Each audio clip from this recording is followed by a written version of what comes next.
आप सभी को मेरा नमस्कार। YouTube चैनल पर आप सभी का हार्दिक अभिनंदन करता हूँ और सभी को बहुत बहुत धन्यवाद देना चाहता हूँ कि आप बराबर मेरा सपोर्ट कर रहे हो।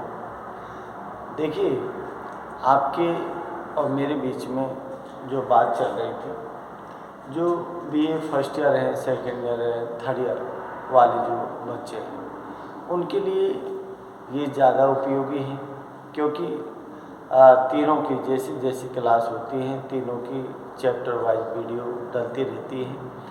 तो चाहे वो घर बैठ के देखो, चाहे वो प्राइवेट वाले बच्चे हैं वो भी देख सकते हैं, रेगुलर वाले जो क्लास आते हैं वो तो लेते ही हैं, उनके अलावा जो नहीं आ पाते हैं, मजबूरी है, वो भी आराम से बैठ के देख सकते हो। तो देखिए, अपना सिलेबस सेकंड सेमेस्टर का चल रहा था, जिसमें आधुनिक काल के जो कवि हैं मैथिली शरण गुप्त, जो कि आपके हिंदी कंपलसरी में है, उनके द्वारा रचित मातृभूमि कविता है। मैथिली शरण गुप्त जो कि कौन थे, जिनको कवियों ने राष्ट्रकवि के रूप में नवाजा गया है। राष्ट्रकवि क्यों नवाजा है? क्योंकि देश के प्रति अब बहुत ज़्यादा अत्यधिक लगाव होने के कारण, क्योंकि इनकी जो काव्य रचनाएँ हैं उनमें भारतीय देश का अतीत गौरव गान, भारतीय संस्कृति जो है, देश प्रेम है, राष्ट्र प्रेम है, वो भावनाओं से भरा हुआ काव्य है उनका। मातृभूमि जो कविता है, जिसमें उन्होंने उपमा, रूपक और उत्प्रेक्षा, अतिशयोक्ति, मानवीकरण, अलंकार जैसे मतलब आभूषणों से भी नवाजा है उसको। और जो भाषा है वो खड़ी बोली से सरल भाषा में उन्होंने लिखी है। तो देखिए, मैं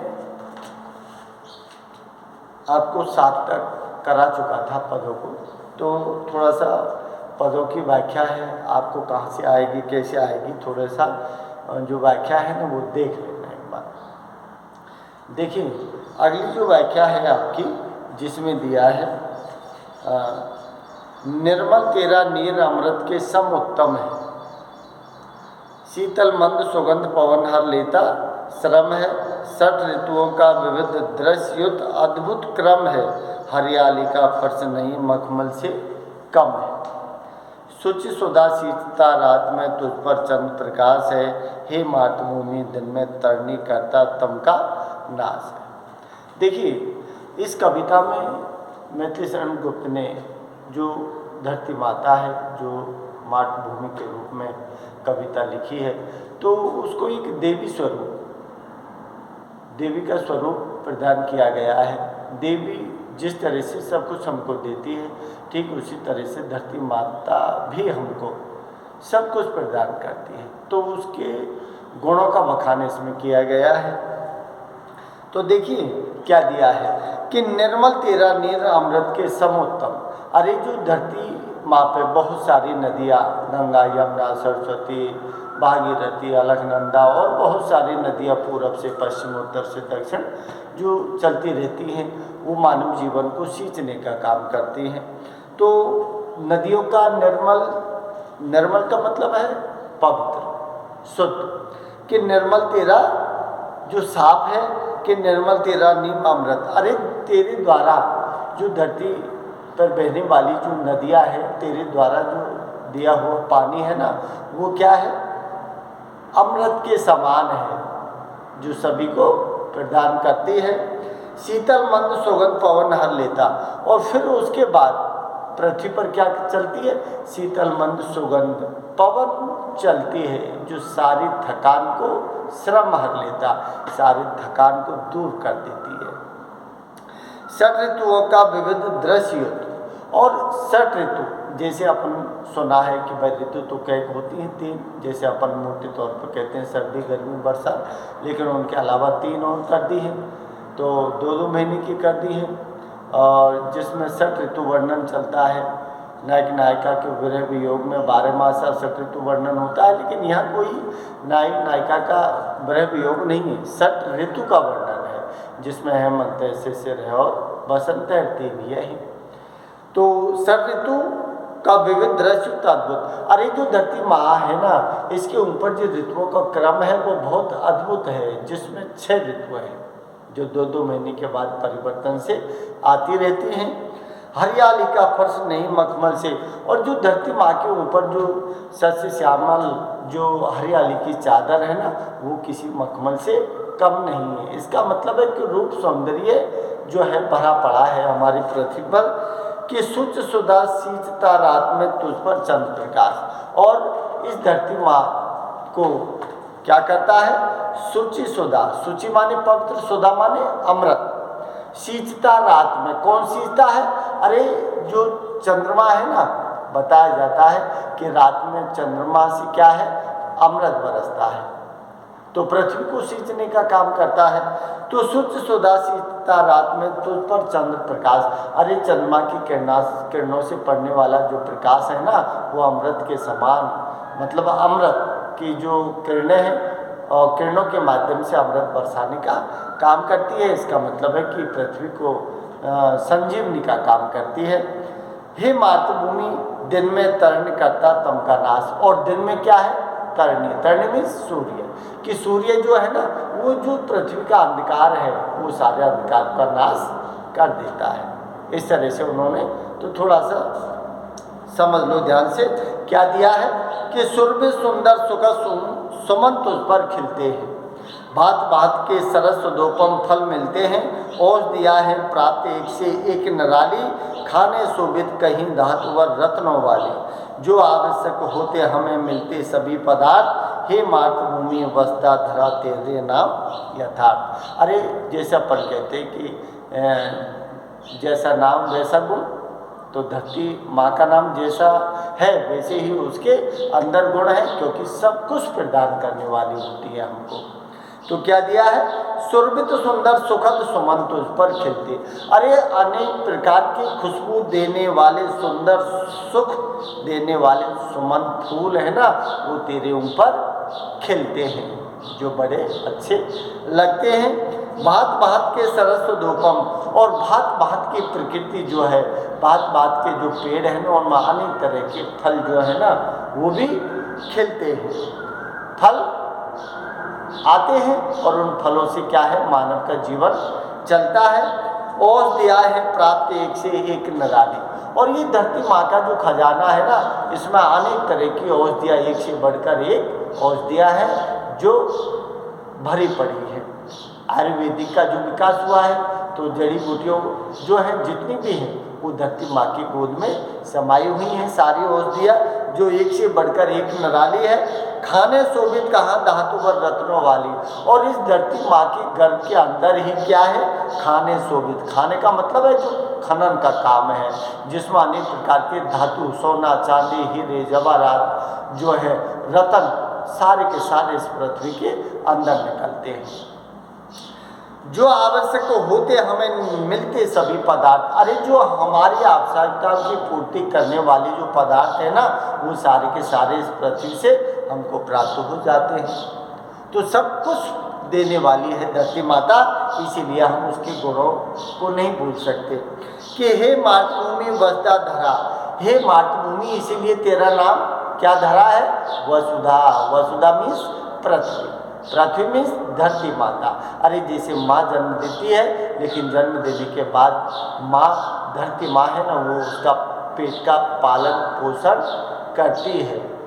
तो हे मातृभूमि वसुधा धरा तेरे नाम यथार्थ, अर्थात तेरा जैसा नाम है वैसा ही तेरा गुण है, इसीलिए तेरा नाम वसुधा एकदम यथार्थ ठीक सही रखा गया है। क्या दिया है कि दिख रही है कहीं दूर तक शैली श्रेणी, कहीं घनावली बनी हुई है तेरी वेणी। नदियाँ पैर पखार रही हैं वन कर चेरी, पुष्पों से तरुराज कर रही पूजा तेरी। मृदु मलय वायु मानो तुझे चंदन चार चढ़ा रही, हे मातृभूमि किसका ने तू सात्विक भाव बढ़ा रही। देख रही है कहीं दूर तक शैल श्रेणी, पृथ्वी के ऊपर क्या है, शैल श्रेणी का मतलब है कि एक से बढ़कर एक पर्वतों की चोटियाँ हैं। समझ लो आप, कि दिख रही है कहीं दूर तक शैल श्रेणी। अरे धरती माँ के ऊपर जो है ना वो पर्वतों की चोटियाँ भी एक से बढ़कर एक ऊंची दिखाई दे रही हैं। कहीं घनावली बनी हुई है तेरी बेड़ी, कहीं घनावली, और धरती माँ की चोटी के रूप में घनों के जो बादल हैं, घनावली दिया है।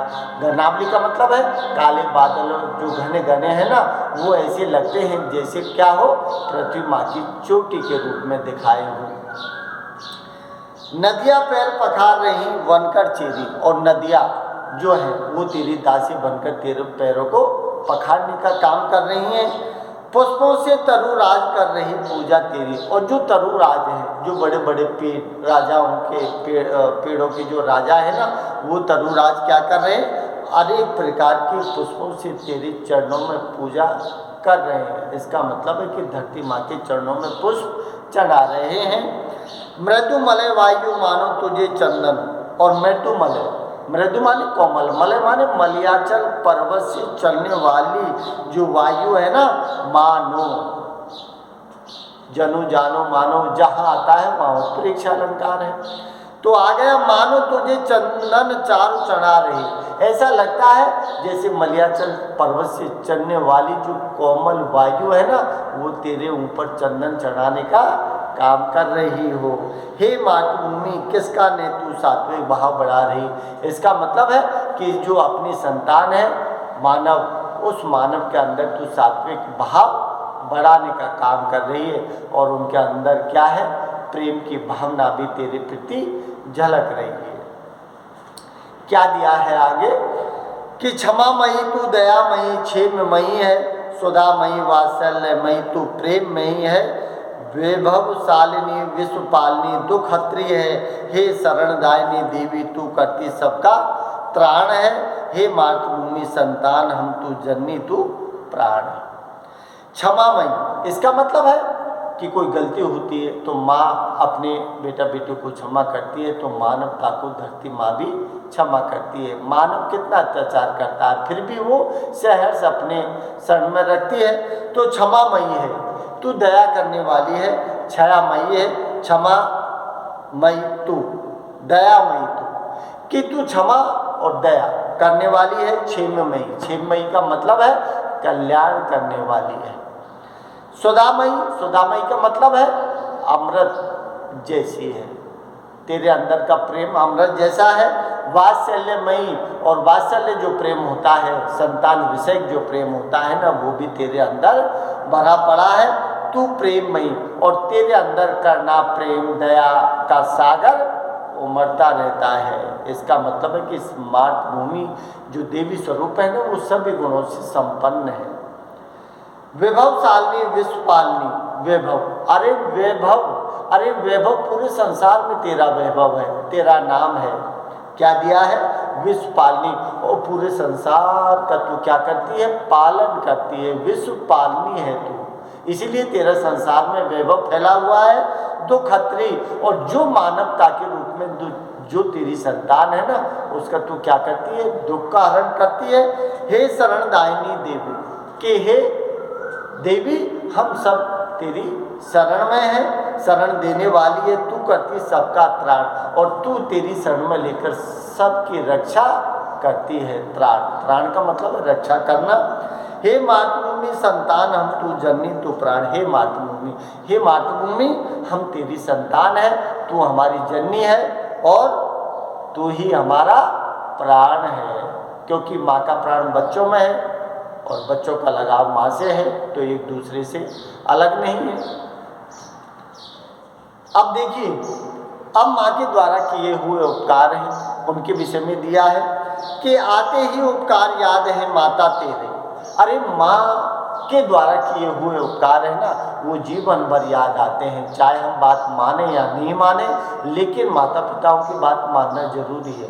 अब हम नहीं मानेंगे तो हमें सारी बातें पीछे याद आती रहेंगी, इसीलिए थोड़ा सा माँ बाप की जो बातें हैं उनको ध्यान से सुना करो। क्या दिया, आते ही उपकार याद है माता, कि माता तेरे द्वारा किए गए जो उपकार है ना, हमें आज भी याद आते हैं। हो जाता मन मुग्ध भक्ति भावों का प्रेरा, हो जाता मन मुग्ध भक्ति भाव, अरे तेरे प्रति जो भक्ति भाव है ना, उनसे हमारा मन क्या हो जाता है, मन मुग्ध हो जाता है, मन खुश हो जाता है। तू पूजा की योग कीर्ति तेरी हम गावे। तू क्या है, पूजा के योग है, क्योंकि माँ ईश्वर के बाद माँ का जो रूप है वो दूसरा है, तो माँ क्या है, पूजा योग है। तू पूजा की योग कीर्ति तेरी हम गावे, इसीलिए पूरा संसार तेरी कीर्ति तेरा यशोगान गाता रहता है, क्योंकि तू पूजा योग है। मन तो होता तुझे उठाकर शीश चढ़ाऊं, मन मेरा ऐसा करता है कि आपके श्री चरणों में क्या कर दूं, मैं शीश चढ़ाकर अपने आप का मतलब समर्पण कर दूं। वे शक्ति कहाँ क्या करे क्यों, हम जो लज्जा नहीं हो, वे शक्ति कहाँ, वे शक्ति कहाँ, इसका मतलब कि तेरे अंदर तो सब कुछ है, सब कुछ देने वाली है, लेकिन ये तेरी संतान है ना, इसके अंदर वो शक्ति अब कहाँ है। हाँ, बड़े दुख के साथ संबोधन किया है, विस्मोदक चलने लगा है। क्या करे क्यों हमको लज्जा न हो, क्या करे, ये संतान ऐसी है कि इसको लज्जा भी नहीं आती है। तू ऐसी है कि तेरा जो किया हुआ उपकार है ना, वो हम कभी नहीं चुका सकते। क्या दिया है कि हम मातृभूमि केवल तुझे शीश झुका सकते हैं, हम सिर्फ जो है ना अपने प्राणों को तो नहीं दे सकते। कहने का भाव इसका मतलब है कि मानवता का अपनी मातृभूमि के प्रति इतना लगाव नहीं है जितना लगाव माँ का अपनी संतान के प्रति होता है। तो ऊपर जो दिया है कि वे शक्ति हमें नहीं है, लेकिन हम मातृभूमि केवल तुझे, लेकिन हमारा इतना तो फर्ज बनता है कि माँ के सामने हम नतमस्तक होकर उनको क्या कर दें, प्रणाम कर सकते हैं, कि शीश झुका सकते हैं। अब देखिए आगे क्या दिया है, देखिए अब आगे दिया है कि कारणवश जब शोक दाह से हम रहते, कोई भी कारणवश कोई शोक कोई दुख हो जाता है, जब हम जलते रहते हैं ना, अंदर ही अंदर दुख करते रहते हैं, तब तुझ पर लूट पोट कर दुख सहते। तो तू ही हमको एक ऐसी माँ है जो शरण देती है, और तेरे ही ऊपर हम लोट पोट कर सारे दुख को सहन करने की शक्ति प्राप्त करते हैं। पाखंडी ही धूल चढ़ाकर तनु में तेरे, और जो पाखंडी लोग हैं वो तेरी जो रज है, जो उस रज को अपने शरीर पर धारण करके साधु बन जाते हैं। क्या दिया है, कहलाते हैं साधु नहीं लगती है देरी।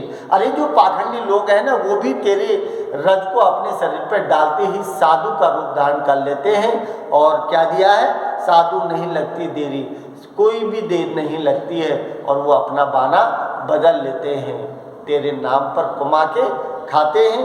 क्या दिए हैं कि इस तेरी ही सूची दूर में मातृभूमि वे शक्ति है, जो क्रूर के भी चित्त में उपजा सकती भक्ति है। अरे क्रूर के चित्त में, जो निर्दयी है, जो दयावान नहीं है, उसके मन में भी क्या उपजा सकती है, भक्ति का भाव उपजा सकती है तेरी सूची धूल में। अरे इसका मतलब है कि तेरी जो पवित्र धूल इतनी शुद्ध है कि वो मानव जो क्रूर है ना, उसके हृदय के अंदर भी वो क्या कर सकती है, भक्ति का भाव पैदा कर सकती है।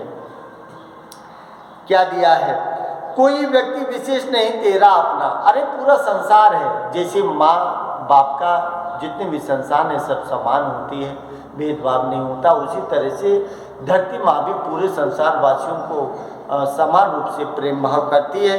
कोई व्यक्ति विशेष नहीं तेरा अपना, कोई व्यक्ति विशेष नहीं है, कोई लगाव नहीं है, जो ये समझे हाय देखता वह सपना, कि कोई जो देखता है, जो सपना देखता है ना, और जो दिया है कि जो ये समझे हाय, हाय का मतलब बड़े दुख के साथ अपनी बात बताइए, देखता हुए सपना। अगर कोई ये कहे कि मेरे प्रति ज़्यादा लगाव है, तो ज़्यादा लगाव नहीं है।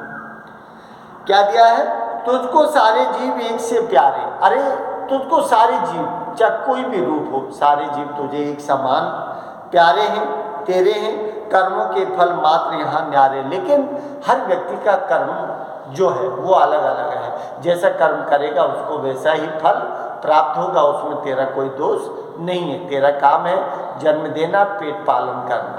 बाकी कर्म मनुष्य के हैं, कर्म बिगाड़ता है तो जीवन बिगड़ता है, कर्म सुधारता है तो जीवन सुधरता है। तो हे मातृभूमि तेरे निकट सबका मम संबंध, हे मातृभूमि तेरा सभी के साथ समान संबंध है। जो भेद मानता वह हो लोचन युत भी अंध, और जो भेद मानता है तो ये समझो कि वो आंखें होते हुए भी अंधा है। क्या दिया है? लोचन युत भी अंध। इसका मतलब लोचन अर्थात आंख होते हुए भी वो अंधा है अगर भेदभाव करता है तो। लेकिन तू किसी के साथ भेदभाव नहीं करती है। अब देखिए लास्ट में क्या दिया है, लास्ट पद है आपका कि जिस पृथ्वी में मिले हमारे पूर्वज प्यारे। अरे हमसे बड़े जितने दादा बाबा परदादा सारे यहीं जन्म लिया, यहीं इसी मिट्टी की धूल में मिल गए, अर्थात तेरी गोद में ही चले गए, तेरी शरण में चले गए हैं। कि जिस पृथ्वी में मिले हमारे पूर्वज प्यारे उससे हे भगवान कभी हम रह न न्यारे। कि हे भगवान हम उनसे अलग नहीं रह सकते। जहाँ हमारे पूर्वज गए हैं वहाँ हमको भी एक दिन जाना है, हम अलग नहीं जा सकते।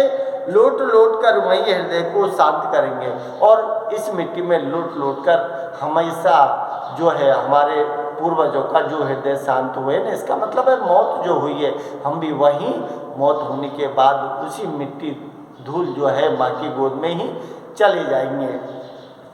क्या दिया है कि उसमें मिलते सब मृत्यु से नहीं डरेंगे।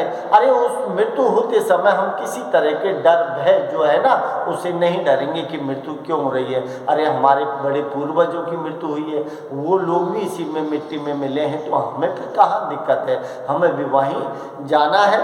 और क्या दिया है कि उस मातृभूमि की धूल में जब पूरे सन जाएंगे, और जब मृत्यु हो जाएगी, मृत्यु होने के बाद पांचों तत्व जो है अलग अलग चले जाते हैं। मिट्टी में मिट्टी, वायु में वायु, प्रकाश में प्रकाश, हवा में हवा, तेज में तेज, सब कुछ अपनी अपनी जगह चला जाता है।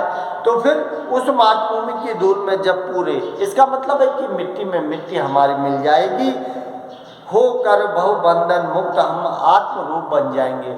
और हे माँ हम तेरी संतान है, तेरी आत्मा का रूप है हम, और तो ये रूप तेरे ही अंदर समाहित हो जाएगा। क्या दिया है इसमें? होकर भवबंधन मुक्त। अरे मृत्यु होने के बाद हर मानव भवबंधन जो है सांसारिक बंधन है उससे मुक्त हो जाता है और हम आत्म रूप बन जाते हैं। इसका मतलब है कि जीवात्मा का आत्मा से संबंध है, तो जीवात्मा आत्मा के परमात्मा के पास जाकर वो आत्मस्वरूप हो जाती है और उसमें समा जाती है।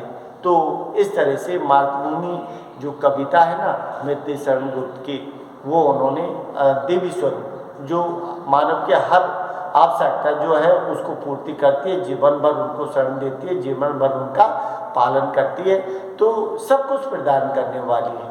तो इसमें खड़ी बोली सरस भाषा का प्रयोग किया है, अलंकारिक भाषा का प्रयोग किया है, काव्य भाषा के रूप में जो है वो भी आपको छंद अलंकार जो रखे हैं। तो अलंकारों में रूपक, उपमा, मानवीकरण, उत्प्रेक्षा आदि अलंकार जो हैं वो इसमें रखे गए। तो थोड़ा सा देख लेना, अच्छा लगे तो लाइक शेयर सब्सक्राइब जरूर कर देना। नमस्कार।